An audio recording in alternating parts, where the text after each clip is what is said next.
How to stop auto brightness on iPhone. To get started, first of all go ahead and open up the Settings application on your phone. Once you're here, go to Accessibility as shown. From here, you can personalize iPhone in ways that work best for you with accessibility features for vision, mobility, hearing, speech, and cognition. Go to the Vision section at the top and tap on Display and Text Size. Here, scroll down and go to the Auto Brightness feature at the end. Now, go ahead and turn off this feature. Turning off auto brightness may affect battery life, energy consumption, and long-term display performance.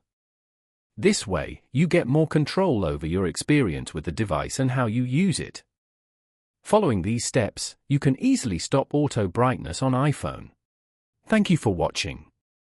Please leave a like if this tutorial helped you, or leave a comment below if you have any questions related to the video.